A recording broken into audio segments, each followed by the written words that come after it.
Do you know what? Do you know what actually really gave a proper like I like football. To commentate on football, I need to take significant interest to be able to do that decent. And because I don't have a significant interest in the World Cup, I'm only really wanting to look at it, and even that I haven't been doing much of. So I'm Yeah, not same. just I do YouTube because I enjoy it. Like I like to enjoy my life. I'm not going to sit there for 2 hours to watch a game that I couldn't give two shiny shites about. That's just my Exactly. life, and that's the way I want to live. If people disagree with that, more than sound. Yeah, I'm just looking at this Dubai Cup now, yeah. Right. So you've got on the 11th of December, you've got Leon. We Mm-hmm. play them on the 8th of December. And then you've got on the 16th of December, AC Milan. We play them on the 13th. So So why? we don't play each other, but we both play the other teams. That makes no sense. It's mad, because apparently it's a cup. So I assumed when a cup is in the thing that's something that you can win. And we could have done the absolute elite double in the Community Shields and the Dubai Cup and get out of this season with something, you know what I mean? Like, but you know what? Do you know what I am actually looking forward to a glimmer? Good news, Luis Diaz is supposed to be back. And then on top of that, I'm actually intrigued to see the youngsters, you know, like, because I think Mm. our academy, although still not the best in the country, and we can't expect it, Chelsea have put so much into theirs, City have done brilliant with theirs. It's not going to be the best, but it could have been improved when you'd seen only Curtis and Trent coming through the academy. Great with Trent, Curtis not so much, and we definitely need more of an end product when it comes to there. Like, you have a better academy than us, you produce probably better players than we have on a more consistent basis. Over recent years, I'm not sure, you can correct me, but now that I saw the Derby game that we had in the League Cup, and there was like Ben Doak, there was Calvin Ramsey, there was a few young players there that I'm like, okay, you're going to be the only ones available for the Dubai Cup. So if I'm going to look forward to seeing anyone, it's going to be you lot, because even though it's just going to be a glorified under 23s game, Mm. it's still something I'm willing to see, because it's a bigger stage, more people are going to be watching. Liverpool fans, Arsenal fans are starved of football.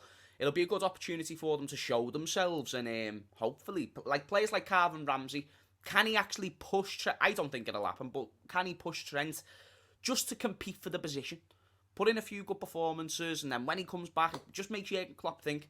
That's the type of thing I'm hoping for, that these young players can just give themselves a bit of momentum, and that's the main thing I'm going to look for when the games are on. Like, Mate, I'm just going through the yeah, I'll make you right on that. It'd be nice to see, because we got quite a lot of youngsters. Yeah, yeah, and you've got quite a few coming through now, yeah, yeah. in the last sort of 18 months or so, that haven't really been allowed to get into the game, because obviously the pressure of challenging for every trophy, you can't really chuck a 17 or 18-year-old on the pitch and hope they do it. Do you know what I mean? But Unless is you've it? got like an elite academy where you can get the best Mm. youngsters in the world, you know what I mean? That's the only difference. I'm looking at the rules of this tournament. It says 4 matches will be held where Arsenal and Liverpool agreed not to play each other. The teams will play 2 matches each in a league format. The winning team will get 3 points. If it's a draw, they get 2 points. Yeah, to each team. On top of that, a penalty shootout will be conducted, whose winner will be handed an extra point at the end of the 4 matches. The team with the highest points tallies will lift the trophy. They've actually, whoever goal.com have made a typo in this. They've missed the H out of trophy. It's a trophy now. It's called a trophy. We're going to win a trophy. Trophy.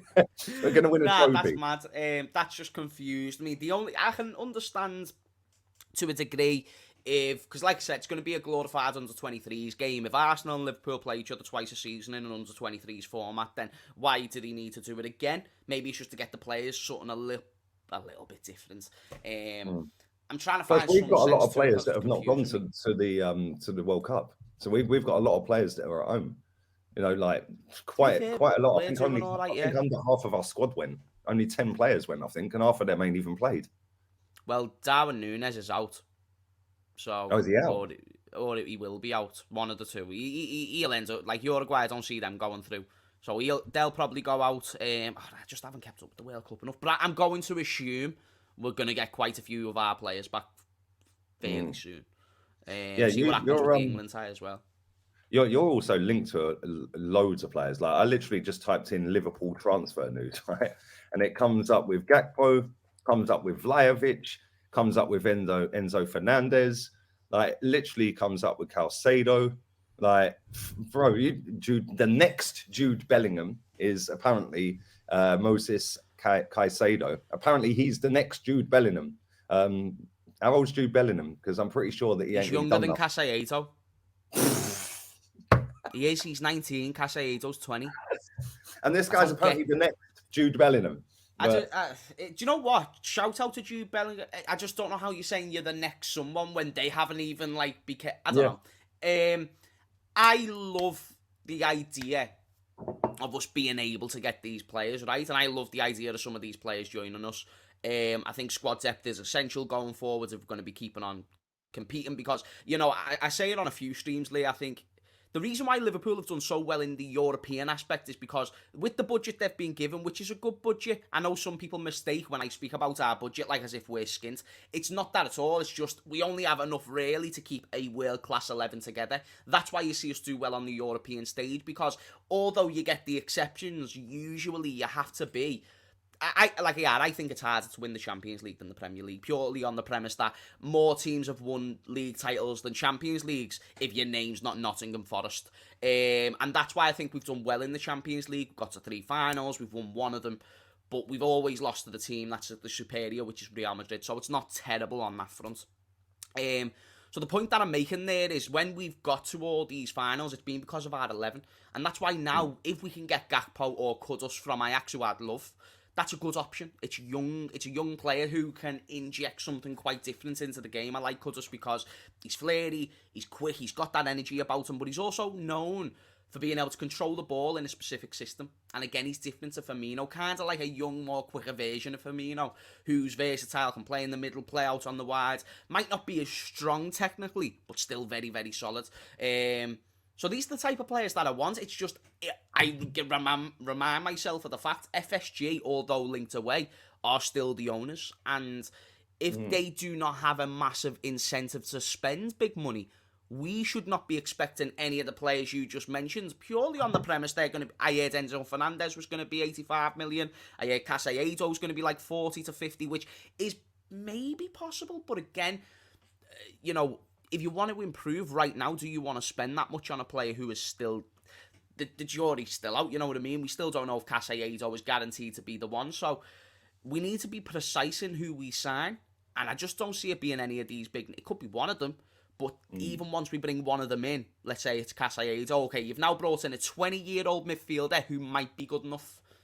What about the other midfielders that you need? What about the extra attacker that you need? Like, you've still got other positions that you need to sort out. So I'm very skeptical on many levels about the transfer window. I'm leaning probably more towards us not signing anyone, and I definitely don't think we'll sign any of those players. Mate, it's mad the names you're linked to. Honestly, even Pulisic's a player you're linked to. We're linked to him as well. You know, like fuck that. I do not want that guy anywhere near Arsenal. I can't lie, You mate. mad? Injury FC, like we would be asking to ruin our football club if we're getting Pulisic. When we're now letting go and Navigator on a free contract for the same reason that we didn't look enough into the injuries that he had at Leipzig, we cannot make that same mistake again. We cannot, and Pulisic is just that mistake all over again, but Americanized.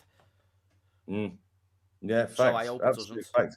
You're linked to Sofiane Amrabat, a Moroccan player. Let's hope he's boss. Let's hope he's boss, because I don't know. Mate, if you just type in Liverpool transfer news, it comes up with player after player. It's ridiculous. Do you know what, though? Morocco have developed some great footballers, so I actually don't doubt he's actually got some technical ability there. I'm a big fan of some of their players. I just couldn't tell yet that I know him. So, but that'll probably be someone that we sign, someone I don't know. Yeah, mate, this is the thing with the transfer window, right? Arsenal get linked with about 1 million players. Yeah, then what happens is that gets filtered down. So then there's a story just about one player, like this Mudryk guy. So now everything's focusing on just this one player. And then all of our fans get hyped up. The media peddle all this news out about this guy. Bam, bam, bam, bam, bam. Yeah. And then what happens is we don't sign anyone. And it's like, so all of these links, who made these stories up then? Like, because if you count how many players from now to the end of the January window your team are linked to and how many you actually sign, we could be journalists. Real talk. Journalism. Journalism done correctly is actually fucking like really good journalism. Like, you know, all journalists are gonna have chinks in their armor and they're gonna have aspects about them that might not be great. They might get the odd thing wrong, but journalism can be done correctly. it's just a big shame that the majority of it isn't because they're worrying about a quick buck, and the way to get a quick buck is by being able to write up an article that is complete nonsense, but you put it in an articulate manner that it makes make sense. I only know from a man who conducts his paragraphs and sentences in the same way, otherwise I can't do YouTube. I've got to be able to present my point so people understand it. The accent's hard enough. These journalists do the same thing because it's very simple to make a title, make a thing, use your little journalist degree, and come up with something that for the same amount, what do we love as human beings? Rumours. We eat it up. Yeah. It's fucking brilliant. It's only those who are really, really disciplined and know that it's just rumours that don't look so much into it. So that's why when I do a transfer video, I'm calling out that journalist specifically, that he probably doesn't have a legit source. He doesn't have a good track record. Therefore, we shouldn't really look much into this. But hypothetically, if we got this player, what would it be like? And I create a conversation about looking into that player because, like you said, there is people who invest into the rumours. There is people who enjoy that. And at the end of the day, the journalists that put it out there are part of the footballing world. These are the people who get to go and ask the managers questions. So people are going to look at their opinion in a more higher value manner. It's like people, oh, he's an ex-footballer, so his opinion matters. But he might do Lemo nowadays. He just might. And if you're not going to put two and two together and notice that they're doing Lemo on the daily, therefore their opinion just probably isn't as valuable now. It's the same with these journalists. They're just going to say anything because the incentive is to get paid. And that's why it's tough to... This is why I only have a very select few journalists who, if they're speaking about it, I'll look into it more. But even then, I'm still sceptical. So call me... See, that's what I do. Like, every single day, I'll drop 1, 2, sometimes 3 transfer videos. Yeah, but like some people go, oh, yeah, but you're making out this is true. And I'm like, no, I'm not making out it's true. I'm here to dissect whether I think it's going to happen or not, whether I like the player and what are the chances of getting him, or whether this is just some made-up story. Like this Mudryk guy, I've seen titles, like headlines, the Ukrainian Neymar. Like, I mean, seriously? Like, who writes this? Yeah, and then everyone's going, oh my God, he's like Neymar. Okay, mate, what was Neymar doing at the same age? Oh yeah, he was winning trebles. But Lee, that just further emphasises what I mean by the titles, because no one know what's his name. I forgot his name already, Mudryk. And I know that he's a good... There we go. So the point that I've just made there, one, because I'm stupid, but also because if I see Mudryk on a title, do I click on that? I don't know who he is, so I'm less likely. Whereas if I see next Neymar, who's this next Neymar kid? Yeah. And it actually just proves it in a sentence. Just people are too blinded to see it. And you'll go on there, you'll get hit with 10 adverts. In everything. Like, people won't go and do their own research. They'll just go off of what's fashionable and out there, and oh my God, Arsenal are linked to the next Neymar. Now they all go rushing around their school and to their colleagues at work. Oh my God, we're going to sign the next Neymar. But it's like people will put 2 and 2 together, and like, yeah, Jordan Henderson's been really taking care of Jude Bellingham over the World Cup, and I understand they've got a good relationship, and you know, maybe Jude Bellingham looks at Henderson as a proper professional who takes care of himself, and he's inspired by that side of his game. I just think people go too far. Like, I know that it's a joke and it's a lot of banter, like Agent Hendo brings you to Liverpool, and I just really think people need to give up on the Jude Bellingham thing. Just in my opinion. I've said it since the link started a while back. Certain people telling me, no, James, it's definitely like legit interest, and I don't dispute that. I always go back to my old analogies in which you can really want something, but it doesn't mean you actually want it at the end of the day. It's like those people who say, I really want to be in shape. Do you go to the gym? If you don't go to the gym, yet you would love to have a six-pack, but you obviously don't want it bad enough that you'll actually go out, sit off or stand off your ass and actually go out and get a six-pack.